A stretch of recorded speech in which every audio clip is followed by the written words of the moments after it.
ধরেন একটা রোগী আসলো আপনার কাছে, আসার পরে একজন রোগী আসলো, রোগীকে বললেন কি যে এটাই করে মানে স্পটটা নিয়ে আসবে, কিভাবে আনবে? রোগী যেমন আজকে রাতে খাবারটা খাবে, খাবার খেয়ে সে ঘুমাবে, এরপরে সকালবেলা উঠে সে দাঁত ব্রাশ করবে না, কোনো কিছু করবে না।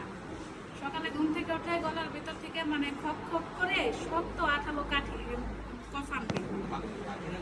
হ্যাঁ, মানে শক্ত আঠালো কফ আনবে, স্পটার এনে সে এই কন্টেনারে করে নিয়ে আসবে। আনে মনে করেন যে এটা ল্যাবে স্যাম্পলটা দিল, হ্যাঁ, দেওয়ার পরে এখন এটা আপনি ধরেন অ্যাডভাইস করছেন গ্রাম স্টাইল, আপনার তো ডাক্তার, আপনারা অ্যাডভাইস করবেন। এটা কিন্তু আপনাদেরকে দেখানো হইতেছে, আপনারা আসলে কাজ করবেন না। দরকার আছে তাহলে আপনি তো বুঝবেন না যে আপনাকে মানে সঠিকভাবে কাজ করে দিচ্ছে কিনা।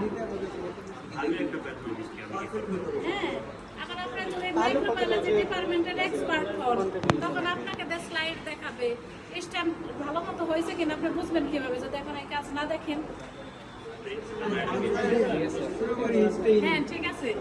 এখন মনে করেন যে আমি স্ট্যান্ড করবো, সেই জন্য এটা হচ্ছে একটা স্লাইড, গ্লাস স্লাইড, একটা স্লাইড নেব। এখন মনে করেন স্লাইডটা অনেকদিন ধরে আনা হয়েছে, এটার ভিতরে কোনো ধরনের মানে ফাঙ্গাস থাকতে পারে, সেজন্য আগে স্পিড ল্যাম্পটা জ্বালাইলাম, জ্বালানোর পরে এটাকে একটু তাপ দিয়ে হিট দিয়ে নিলাম।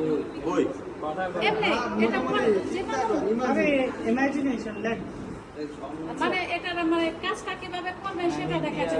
অস্পিডে এরকম কি আগুন ধরানো থাকবে? না, অস্পিড আপনাদের এত কিছু না, আমি সেটা বলবো, আগে বলতে দেখবো। এখন এটা মানে ঠান্ডা হয়ে গেছে, এখন আমি এটার মধ্যে কি করবো, একটা স্প্রে তৈরি করবো।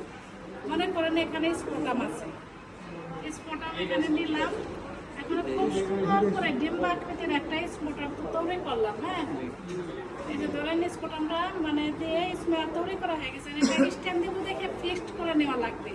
ফিক্সড না করলে স্ট্যান্ড দিলে পানি দিলে উঠে যাবে, সেজন্য স্পিড ল্যাম্পটা হালকা তাপে আমি এটাকে ফিক্সড করে নিলাম, যাতে স্পোটামটা না স্মেয়ারটা না পড়ে যায় দেখে খেয়াল রাখা লাগে। আপনার এইভাবে হিট দেওয়া লাগবে যেন স্মেয়ারটা না পড়ে যায়, স্মেয়ার পড়ে তো কালো হয়ে যাবে। হালকা তাপে ফিক্সড করবেন শুধু। হ্যাঁ, এখন এটা আমার করা হয়ে গেছে, স্মেয়ার তৈরি করা হয়ে গেছে, এখন আমি স্ট্যান্ড করব।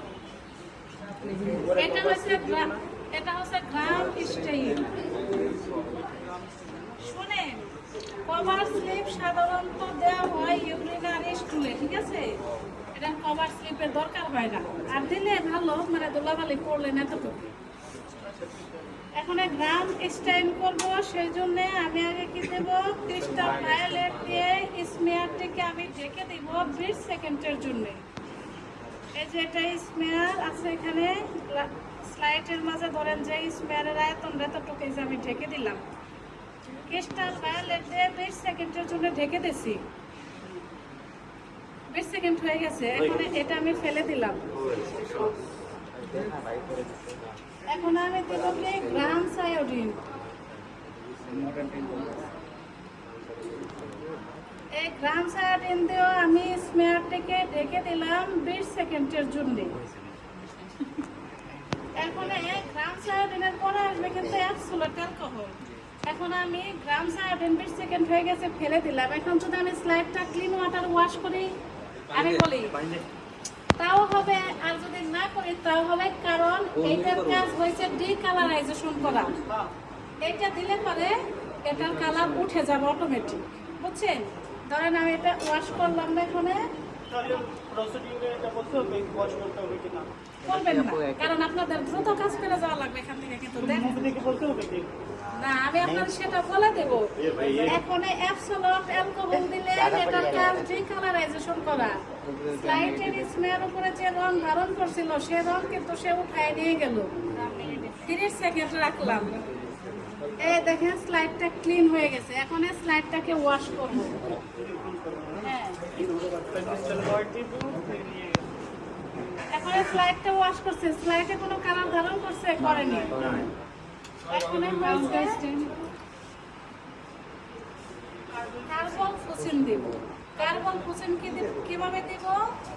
1 ভাগ কার্বন ফুসিনের সাথে 9 ভাগ ডিস্টিল ওয়াটার মিক্স করে একটা ওয়ার্কিং রিয়েজেন্ট তৈরি করে নিব। ডাইলেশন হবে 1:10। এখন এখানে কিন্তু ওইভাবে করে রিয়েজেন্ট আপনাদের জন্য তৈরি করে রাখছি আমি। বুঝছেন, আপনাদের আর এই ঝামেলা এখানে করতে হবে না। এখানে কার্বন ফুসিন দিয়ে আবার আমি রাখবো 20 সেকেন্ড। ধরেন 20 সেকেন্ড হয়ে গেছে। হ্যাঁ, 20 সেকেন্ড হয়ে যাওয়ার পরে এখানে স্মেয়ারের উপরে মনে করেন আপনারই মানে পিঙ্ক কালার ধারণ করছে। এখানে এটাকে আমি বাতাসে শুকাবো। শুকানোর পরে এটার উপরে আমি এই যে মনে করেন যে ইমোশন অয়েল নিলাম এখান থেকে নিয়ে ইমোশন অয়েল, হ্যাঁ, এভাবে স্মেয়ার উপরে ছড়িয়ে দিলাম। তারপর এটা মাইক্রোস্কোপে 10x টেস্ট করে 100x দেখবো যে এটা কি জীবাণু আছে। হ্যাঁ, এখন এটা আবার আপনাদেরকে বলে এতক্ষণ তো কঠিন হয়েছে আপনাদের কাছে, তাই না? ম্যাডামের সামনে কি বলতে হ্যাঁ, আমি বলি, আমি এতক্ষণ আপনাদেরকে শুরু থেকে শেষ দেখাইলাম। এখন আপনারা যেভাবে পরীক্ষা দিবেন এখানে বসে ম্যামের সামনে সেই কাজটা দেখাইতেছে। এখন আপনি এখানে আসলেন, আসার পর একটা স্লাইড দিবেন।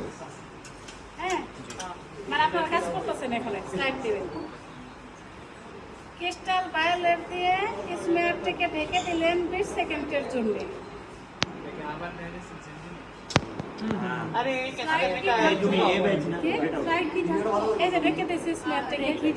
আমি আপনাদেরকে দেখাইতেছি এখন আপনাদের যেভাবে 1 মিনিট 45 সেকেন্ডে হয়। ক্রিস্টাল ভায়োলেট দিয়ে 20 সেকেন্ডের জন্য ঢেকে দিলাম।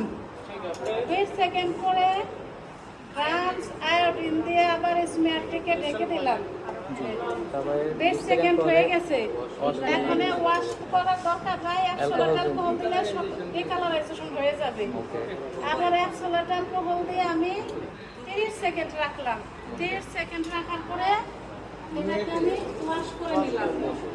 ওয়াশ করার পরে আমি এখানে কার্বন ফুচিন দিয়ে আবার 20 সেকেন্ডের জন্য রেখে দিলাম। 20 সেকেন্ড হয়ে গেছে। এখন আমি স্লাইড থেকে ওয়াশ করে ফেললাম। এই যে আপনাদের কাজ শেষ। বুঝছেন?